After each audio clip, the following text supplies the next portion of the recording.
आगरा के एक छोटे से जंगल में टुनटुनी चिड़िया अपनी बेटी बुलबुल के साथ रहती थी। उसका पति कालू कौआ जंगल में मैगी बेचने का ठेला लगाया करता था।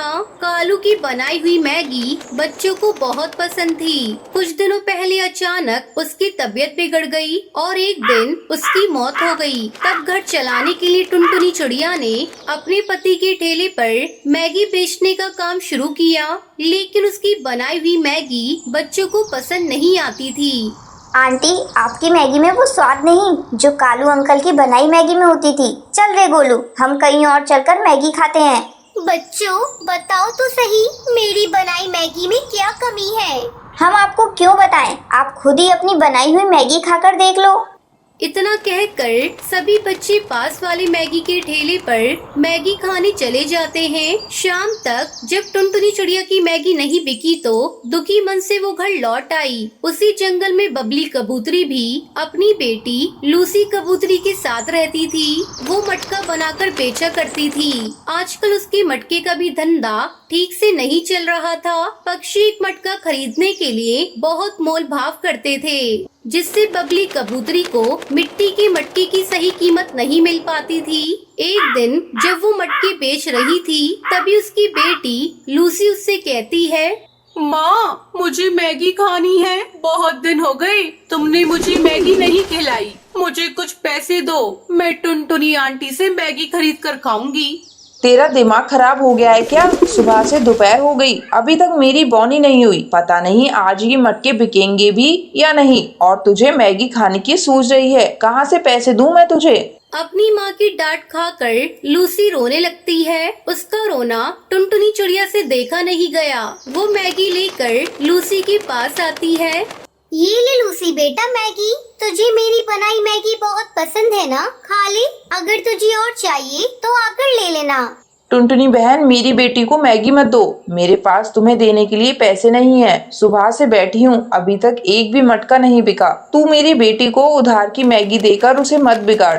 कोई बात नहीं बबली बहन, मैं मैगी के पैसे नहीं मांग रही हूँ। वैसे भी मेरी मैगी खाने बहुत कम पक्षी आते हैं। वही हाल तो मेरा भी है टुनटुनी बहन। जल्दी कोई मिट्टी के मटके खरीदता ही नहीं। जो भी आता है दाम पूछकर चला जाता है। पता नहीं हमारे हालात कब सुधरेंगे।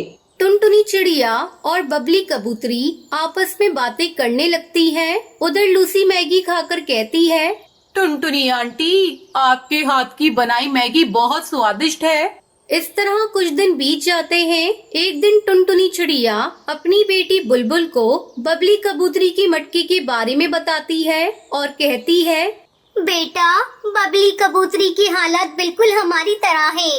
फर्क इतना है, वो मिट्टी से मटके बनाती है और मैं मैगी बनाती हूँ। दोनों के पास ग्राहक नहीं है। माँ, मैंने बाजार में मटका बिरयानी, मटका कुल्फी बिकते देखा है। क्यों ना आप भी मटका मैगी बेचना शुरू कर दो। अगर पक्षियों को मटका मैगी पसंद आ गया तो बबली आंटी को भी फायदा होगा। बुलबुल बिटिया, तेरी बात तो सुनने में अच्छी लग रही है। मैं अभी जाकर बबली कबूतरी से कुछ मिट्टी के मटके लेकर आती हूँ। अगले दिन से टुनटुनी चिड़िया अपनी बेटी बुलबुल के साथ मिलकर मटका मैगी बेचने लगती है। आओ बच्चों, आओ, मटका मैगी खाओ। टुनटुनी चिड़िया की आवाज सुनकर पक्षियों के बच्चे उसके ठेले के पास आते हैं और टुनटुनी से मटका मैगी खरीदकर खाने लगते हैं। उस दिन से टुनटुनी चिड़िया की मटका मैगी की बिक्री बढ़ जाती है। साथ में बबली कबूतरी के मटके की भी अच्छी कीमत मिलने लगती है। इस तरह से टुनटुनी चिड़िया और बबली कबूतरी खुशी खुशी अपनी बेटियों के साथ रहने लगती हैं। तो ये थी आज की कहानी। आज का सवाल ये है, मिट्टी के मटके कौन बेचता था? अगर आपको पता है तो आप हमें कमेंट करके जरूर बताएं। वीडियो अच्छी लगी हो तो इस वीडियो को लाइक और शेयर करना ना भूलें। शिमला के गांव के बाजार में टुनटुनी चिड़िया की मिठाई की दुकान थी और उसके हाथ के बने रसगुल्ले दूर दूर तक मशहूर थे।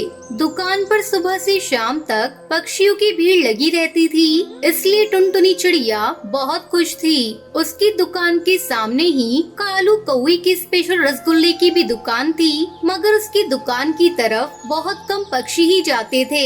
एक दिन कालू कौवा अपनी भांजी पिंकी चिड़िया से कहता है, रस निचोड़ के भांजी उस टुनटुनी की दुकान की तरफ तो देख, ग्राहकों का तो तांता लगा है, तांता। मामा, टुनटुनी चिड़िया थोक की दुकान से रसगुल्ले खरीद कर ना बेचती, उसने तो दूध के लिए घर में गाय भैंस पाल रखी है। अच्छा, रस निचोड़ के तो ये सब घर के दूध से बने रसगुल्लों का कमाल है। एक दिन कालू कौआ टुनटुनी चिड़िया की गौशाला के सामने से गुजर रहा होता है और वो सोचने लगता है, रस निचोड़ के इसने तो बड़ी हष्ट पुष्ट गाय भैंस पाल रखी है, इसका कुछ ना कुछ करना होगा। एक रात कालू कौआ टुनटुनी चिड़िया के घर आता है। टुनटुनी और उसका परिवार अपने घर में निश्चिंत होकर सोए हुए होते हैं। तभी कालू कौआ कुछ पक्षी के साथ चोरी छुपे उसकी गौशाला में घुस आता है। रस निचोड़ के कान खोलकर सुन बे टुन्नू, इन सब गाय भैंसों को चोरी करके जंगल में छुड़वा दो और गौशाला को आग लगाकर चुपके से यहाँ से निकल जाना, समझा? अरे जंगल में क्यों छोड़ आए कालू जी, इन्हें तो हम नदी पार वाले गांव में बेच आएंगे। रस निचोड़ के जो मर्जी आए सो करो, पर एक बात का ख्याल रखना कि किसी को कानो कान खबर ना हो। कालू कौवे के ये कहने पर टुन्नू चिड़ा सब गाय भैंसों को चुरा कर उसकी गौशाला में आग लगवा देता है और फिर वहाँ से सुरक्षित भाग निकलता है। फिर जब तक टुनटुनी चिड़िया को इस घटना का पता चलता है, सब कुछ जलकर राख हो चुका होता है।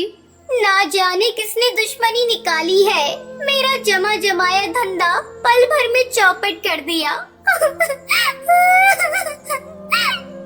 अरे भगवान का शुक्र मना बेटी कि गौशाला में हम नहीं सो रहे थे। सोच, अगर हम सो रहे होते तो क्या होता।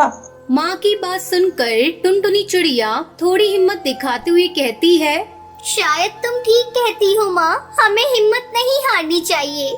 हाँ बेटी, भगवान ने चाहा तो तेरा पहले से भी अच्छा काम चलेगा, देखना। उस दिन के बाद कुछ दिनों तक टुनटुनी चिड़िया अपनी दुकान को बंद करके रखती है और इसके चलते कालू की दुकान चल पड़ती है। उसकी दुकान पर रसगुल्ले के ग्राहक मधुमक्खियों की तरह मंडराने लगते हैं।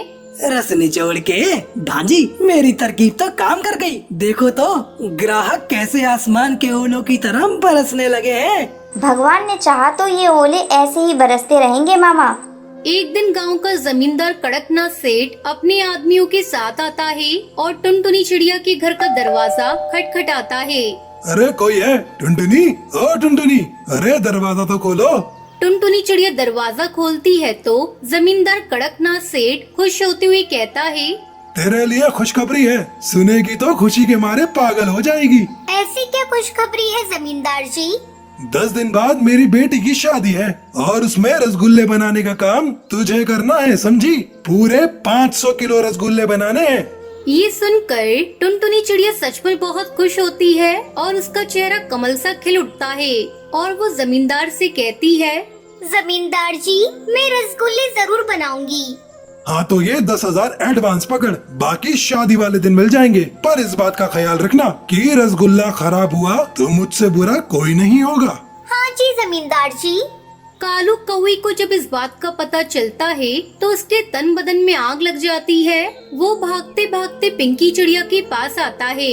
रस निचोड़ के भांजी, तेरी इज्जत का तो फालूदा निकल गया, फालूदा।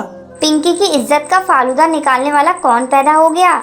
रस निचोड़ के भांजी, होगा कौन? वही जमींदार जिसकी तू खास बनी फिरती है। ऐसा क्या किया उसने? रस निचोड़ के भांजी, तेरे होते हुए भी बेटी की शादी में रसगुल्ले बनाने का काम तुझे न देकर उस कुलक्षणी टुनटुनी को दे दिया है।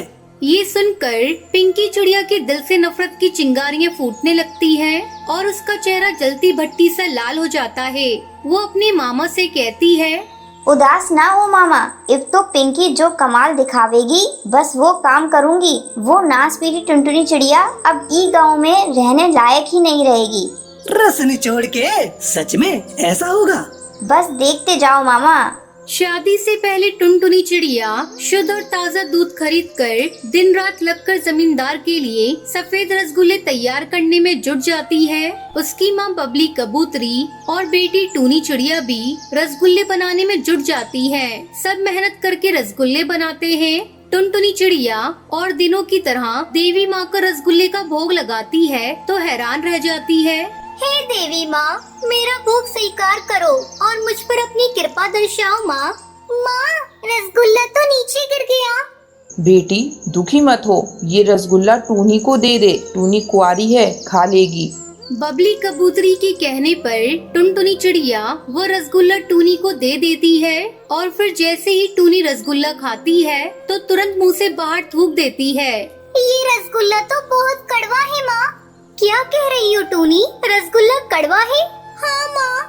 ये सुनकर टुनटुनी चिड़िया बबली कबूतरी रसगुल्ले चक्कर देखने लगती है। वो जो भी रसगुल्ले खाती है वही कड़वा निकलता है। ये देखकर टुनटुनी डर से कांपने लगती है। अब क्या होगा माँ? जमींदार को कल रसगुल्ले पहुँचाने हैं और सब रसगुल्ले तो जहरीले हो गए हैं। जमींदार तो हमारे तन से खाल खिंचवा लेगा। तू हिम्मत रख बेटी, अब तो देवी माँ ही हमें बचा पाएंगी। वहीं दूसरी तरफ पिंकी चिड़िया अपनी मामा से कहती है, मैंने अपना काम कर दिया है मामा। अब देखना टुनटुनी के जहरीले रसगुल्ले खाकर सब उल्टियाँ करते फिरेंगे और जमींदार उसकी कैसे खाल खिंचवाएगा। टुनटुनी और बबली गहरी चिंता में पड़ जाते हैं और उसी समय टूनी के मन में विचार आता है। वो एक रसगुल्ला उठाकर बगीचे में जाकर उसे मिट्टी में दबाते हुए कहती है, हे देवी माँ, मैं इस रसगुल्ले को जमीन में दबा रही हूँ। तुम कल सुबह तक इसे रसगुल्ले का पेड़ बना देना, जरूर बना देना देवी माँ, नहीं तो जमींदार हमें बहुत मारेगा। ये कहकर टूनी चिड़िया वापस आ जाती है और फिर जैसे ही रात होती है वो रसगुल्ला सचमुच पौधा बनकर उगने लगता है और देखते ही देखते बड़ा पेड़ बन जाता है। उसमें सफेद सफेद रसगुल्ले लग जाते हैं। सुबह जैसे ही टूनी उठकर बगीचे में जाती है, रसगुल्ले का पेड़ देखकर हैरान रह जाती है और वो पेड़ से एक रसगुल्ला तोड़कर अपनी माँ के पास आकर कहती है, माँ, रसगुल्ले मिल गए।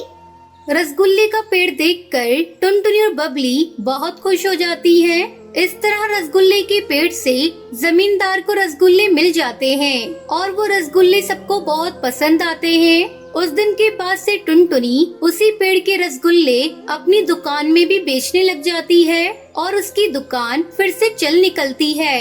वहीं कालू कौई की दुकान पर ताला पड़ जाता है और वो गांव छोड़कर चले जाते हैं। तो ये थी आज की कहानी। आज का सवाल ये है, सेठ टुनटुनी को कितने रसगुल्ले बनाने का ऑर्डर देता है? अगर आपको पता है तो कमेंट करके जरूर बताएं। वीडियो अच्छी लगी हो तो इस वीडियो को लाइक और शेयर करना ना भूलें।